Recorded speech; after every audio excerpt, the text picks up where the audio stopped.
A big fight that was revealed this week over at Boxing Scene. Stephen Fulton, Naoya Inoue, 122 pounds, unified championship fight. That is happening over in Japan. I say it's happening, Keith, but I mean, how sure are we? A fight like this, of this magnitude, a kind of fight we don't get a lot in boxing, how sure are we that this fight is going to take place? Well, I've been told that the contracts have been exchanged. That happened yesterday, I believe. And my coworker, Jake Donovan's been on top of this story. The contracts were exchanged yesterday. It is happening. And credit to Stephen Fulton, who was for a while looking like he was going to go into a rematch with Brandon Figueroa, which is a fight people wanted to see again. Their first fight was one of the best action fights of 2021. There was some controversy. I thought Fulton won the fight, but there was some controversy regarding the scoring. It's a fight people wanted to see again. It's not a mega fight or anything like that, but it's a very good fight.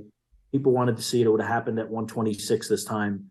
But Fulton, I can't give Stephen Fulton enough credit for doing what he's doing, because the safer thing to do would have been to fight Figueroa again. Now, of course, that's a fight he could have lost. The first fight was very competitive, and he would have been paid well for it, but he's going to be paid a lot of money. But he's going over to Japan. Now, yes, Inoue is moving up from 118 to 122. That's Stephen Fulton's weight class.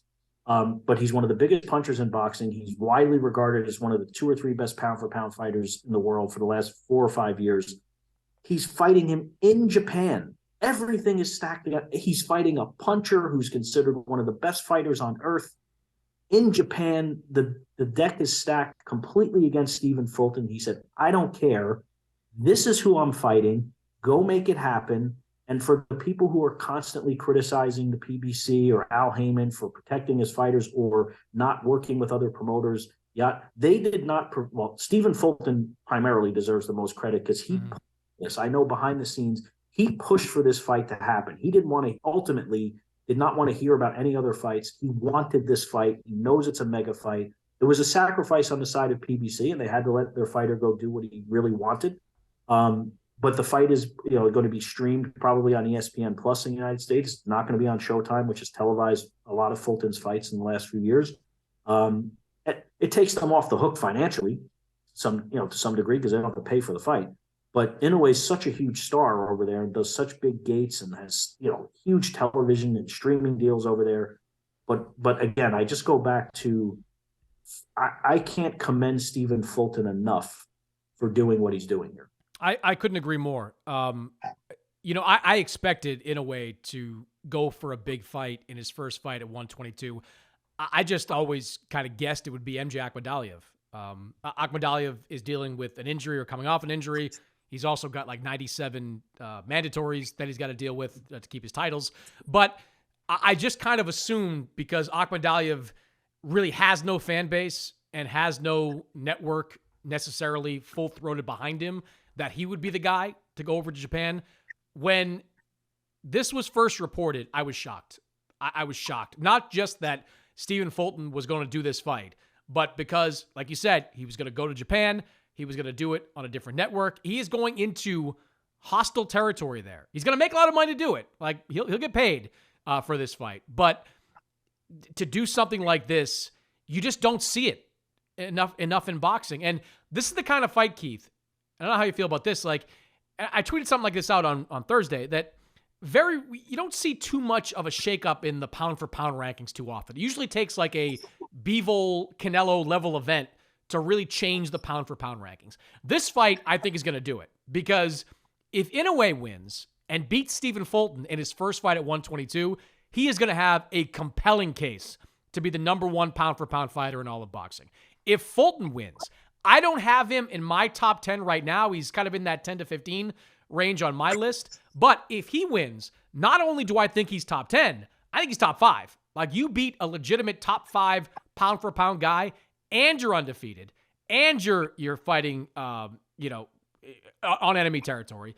You deserve that kind of bump in these pound for pound rankings. And one thing about Stephen Fulton, like, a lot of guys say they want all the smoke. Like, Stephen Fulton really seems to be that guy. I mean, look at some of the fighters he's faced the number of undefeated fighters he's faced. A couple of fights ago for the world title, Angelo Leo, undefeated.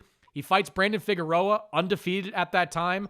And now he's going to go over and take on maybe pound for pound the biggest puncher in all of boxing in Japan. It is, you just want to clap.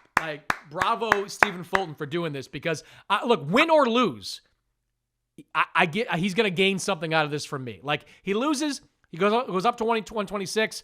I don't think he loses much in terms of status. He wins. All of a sudden, he's a big deal with a chance to make a lot more money down the line.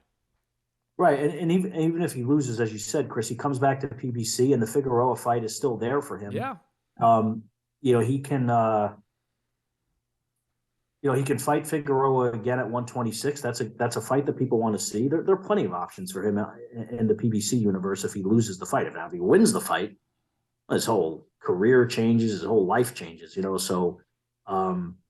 Again, I know we're just repeating ourselves here, but because it's so uncommon based on what he's doing, particularly for a PBC fighter, to leave the PBC universe for this fight on a different network in a different country against a murderous puncher, I mean, wow, So, kudos to him. It's going to be a very tough fight for him to win because he's not a big puncher and he's a great boxer and he's a tough guy. He's a Philly guy. He's a tough guy, has a world of confidence, but it's a very difficult fight, even though Inoue is moving up 4 pounds from 118 to 122. So, very much looking forward to that fight, whether it's, 6 o'clock in the morning, 7 o'clock in the morning, whatever it might be. Just an excellent, excellent fight. And hopefully, with him doing what he's doing, with Gervonta Davis saying, I'm fighting Ryan Garcia, I don't care what anyone else wants, and fighting what was not an easy fight against Hector Luis Garcia as what was supposed, a tune-up per se. Maybe this will inspire some of the other PBC fighters to do things outside of the realm of what mostly has been done over the last few years. Yeah, PBC or any fighter. If there's a fight you want, you've got power. You can push for it. Look what Stephen Fulton just did. Look what Gervonta Davis and Ryan Garcia just did. It can be done.